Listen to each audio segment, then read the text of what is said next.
आपको इस खबर के बारे में। तो चलिए शुरुआत करते हैं न्यूज पंच की आज की प्रमुख खबर के साथ, जहां पुणे की 22 साल की लॉ स्टूडेंट और social media influencer Sharmishtha Panoli की गिरफ्तारी को लेकर पूरे देश में राजनीति गर्मा गई है। कोलकाता पुलिस ने ऑपरेशन सिंदूर से संबंधित एक वीडियो में कथित तौर पर आपत्तिजनक टिप्पणी को लेकर शर्मिष्ठा को गुरुग्राम से गिरफ्तार किया था और इस बीच शर्मिष्ठा पनौली के खिलाफ एफआईआर दर्ज कराने वाले वजाहत खान कादरी रशीदी की भी मुश्किलें अब बढ़ती नजर आ रही हैं। दरअसल वजाहत पर भी हिंदू देवी देवताओं के अपमान और भड़काऊ पोस्ट करने के आरोप हैं। जानकारी ये भी मिल रही है कि कल शाम को वजाहत को कोलकाता पुलिस ने हिरासत में ले लिया है, लेकिन वहीं बीते कल कोलकाता हाईकोर्ट में शर्मिष्ठा की याचिका पर सुनवाई करते हुए हाईकोर्ट ने कहा कि अभिव्यक्ति की आजादी है, लेकिन धार्मिक भावनाओं को ठेस नहीं पहुंचा सकते। करेंगे इस पूरे मामले को लेकर चर्चा, लेकिन उससे पहले आपको दिखाते हैं बड़ी जानकारी।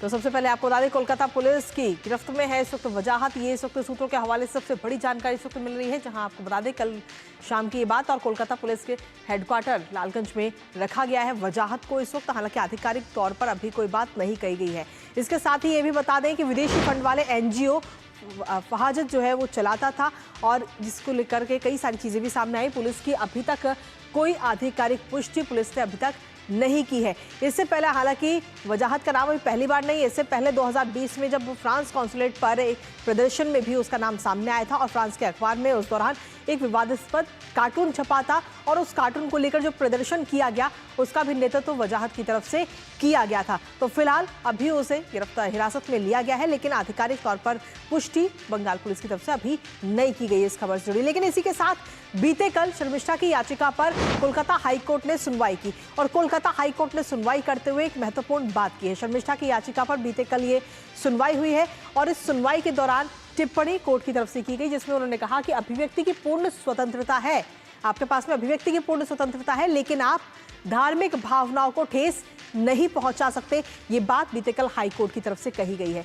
इसके साथ ही कोर्ट ने जमानत की जो अंतरिम जमानत की मांग है उसे भी सीधे तौर पर ठुकरा दिया है शर्मिष्ठा की, और साथ ही ये भी एक टिप्पणी की है कि देश में विभिन्न समुदाय, जाति और धर्म के लोग हैं और साथ ही ये भी कहा गया कि पुलिस को किसी को भी गिरफ्तार करने का पूरा अधिकार है। इसके जरिए बीएनएस सेक्शन 35 की बात कही गई कोर्ट की तरफ से।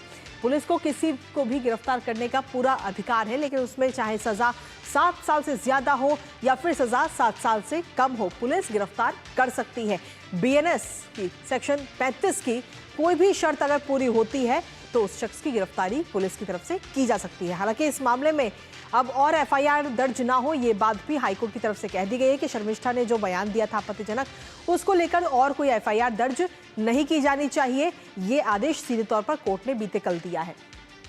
इसके साथ ही राज्य को भी हलफनामा दाखिल करने का मौका दिया गया है। अब राज्य जो है इस पूरे मामले से जुड़ा हुआ पूरा जो हलफनामा है वो दाखिल करेगा। साथ ही कोलकाता पुलिस से केस डायरी की भी मांग हाईकोर्ट ने करी है और अब इस पूरे मामले में अगली सुनवाई कल यानी कि 5 जून को होगी।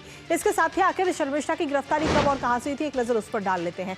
गुरुग्राम से शर्मिष्ठा को गिरफ्तार किया गया था। सोशल मीडिया के इन्फ्लुएंसर हैं शर्मिष्ठा पनौली, जो कि लॉ की स्टूडेंट भी हैं और साथ ही इन्फ्लुएंसर भी हैं। दरअसल उन्होंने एक वीडियो के जरिए समुदाय विशेष पर आपत्तिजनक टिप्पणी की थी और इस टिप्पणी के बाद में ये वीडियो जब वायरल हुआ, विवाद होने पर शर्मिष्ठा की तरफ से माफी भी मांगी गई उस वीडियो को लेकर और साथ ही उस वीडियो को तुरंत ही डिलीट भी कर दिया गया।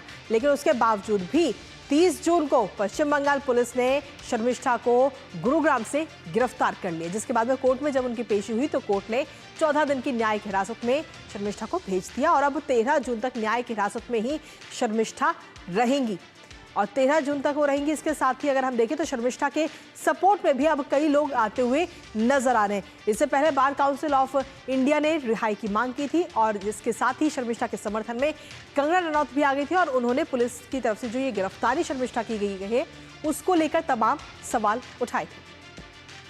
हमारे साथ हमारे सहयोगी प्रसन्नजीत इस वक्त जुड़ रहे हैं, सीधा उन्हीं का रुख कर लेते हैं लेटेस्ट अपडेट के साथ।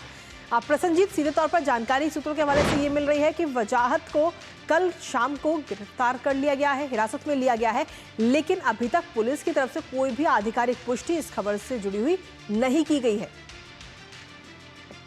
देखिए कृतिका, यही सबसे महत्वपूर्ण बात है कि गिरफ्तार किया गया या उनको हिरासत में सिर्फ रखा गया है, कागज के हिसाब से गिरफ्तार किया गया कि नहीं, जी। या उनको डिटेन किया गया कि नहीं, इसके बारे में पुलिस की तरफ से कुछ बताया नहीं गया। लेकिन पुख्ता मेरे सूत्र के हवाले से ये मुझे पता था कि कल शाम को वजाहत को उठा के लाल बाजार, जो कोलकाता पुलिस की हेडक्वार्टर है, वहां पे जी। लाया गया है। और हो सकता है कि उसे वजाहत को किसी तरह से कुछ प्रोटेक्शन देने की कोशिश कोलकाता पुलिस की तरफ से किया जा रहा है, क्योंकि एक तरफ जो शर्मिष्ठ है उनके खिलाफ और एफआईआर नहीं किया जा सकता है, ये जी। हाईकोर्ट की तरफ से बताया गया है। लेकिन वाजिद की केस में ऐसा कुछ बताया नहीं कि वाजिद के खिलाफ कुछ एफआईआर नहीं किया जा सकता है। वाजिद के खिलाफ देश की कोने कोने पर, खासतौर से असम में जो एफआईआर किया गया, उसके लिए हो सकता है किसी भी समय पे असम पुलिस या गुवाहाटी पुलिस वो कोलकाता के लिए रवाना हो जाए। तो इस ऐसी स्थिति में वाजिद को कैसे बचाया जाए, क्योंकि वाजिद का हिस्ट्री है, जैसे आपने बताया कि जी। जब वो शार्ली हेब्दो बोल के जो पेरिस की कार्टून न्यूज मैगजीन है, उसमें कुछ विवादित कार्टून निकालने के बाद जो कुछ भी हंगामा हुआ था, उसमें वाजिद के काफी अहम भूमिका पाया गया है। तो ऐसा नहीं है कि वाजिद कोई मामूली इंसान है, उसके पीछे काफी सारे उनका एक्टिविटीज है। ये एक्टिविटीज अगर सामने आ जाए तो जी। हो सकता है कि कोलकाता पुलिस के लिए वो, या बंगाल पुलिस के लिए, या तृणमूल कांग्रेस के लिए काफी बेइज्जती की बात हो जाए। इसीलिए हो सकता है कि वाजिद को किसी सुरक्षित जगह पे रखा गया है। इसके साथ ही प्रसन्नजीत, बीते कल की हम बात करें तो कोर्ट की तरफ से साफ, तो हाईकोर्ट में जब सुनवाई हुई थी शर्मिष्ठा की याचिका पर, तो साफ तौर पर कोर्ट ने कहा है कि आपको अभिव्यक्ति की आजादी है, लेकिन धार्मिक भावनाओं को आप ठेस नहीं पहुंचा सकते हैं, चाहे कोई इन्फ्लुएंसर हो या कोई अन्य व्यक्ति हो। ये बात कोर्ट ने कही। और जब अपराध अगर दोनों का एक जैसा है, शर्मिष्ठा का और वजाहत का, तो आखिर एक्शन एक जैसा क्यों नहीं नजर आ पा रहा? इसीलिए कोर्ट की तरफ से बताया गया कि ठीक है, लेकिन फिलहाल शर्मिष्ठा के खिलाफ और किसी भी एफआईआर को एंटरटेन नहीं किया जा जी। सकता है।